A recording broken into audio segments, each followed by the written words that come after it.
அட்டகாசமான சுவையில் 10க்கும் மேலே ரெசிபி செய்யலாங்க. இந்த ஒரு ப்ரீ மிக்ஸை மட்டும் நீங்கள் ரெடி பண்ணி வச்சுக்கிட்டிங்கன்னா எப்படி செய்யுதுன்னு பார்க்கலாமா?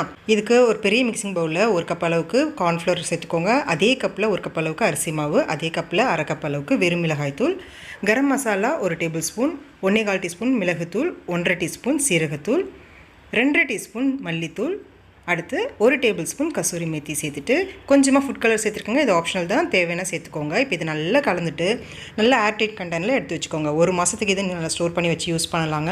இதில் நீங்கள் gobi 65, mushroom fry, baby corn fry இன்னும் நிறைய ரெசிபி செய்யலாங்க. இப்போ நான் சிக்கனை வச்சு எப்படி சேர்த்துன்னு பார்க்கலாம்.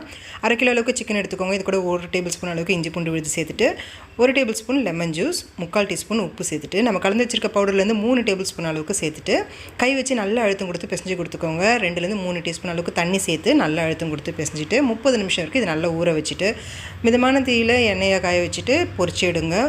ஒரு 7லேருந்து 8 நிமிஷத்துக்கு லோ டு மீடியம் ஃப்ளேமில் வச்சு நீங்கள் பொரிச்சு எடுத்திங்கன்னா சூப்பரான கிறிஸ்பியான ஒரு சிக்கன் 65 ரெசிபி ரெடி ஆகிடுச்சு. கண்டிப்பாக மிஸ் பண்ணாமல் நீங்கள் இது போல் சிக்கன்லேயோ இல்லை காலிஃப்ளவர்லேயோ மஷ்ரூம் எதில் வேணாலும் செஞ்சு பார்த்துட்டு எப்படின்னு சொல்லுங்கள். வீடியோ பிடிச்சிச்சுன்னா லைக் பண்ணி ஷேர் பண்ணுங்கள். Thank you friends.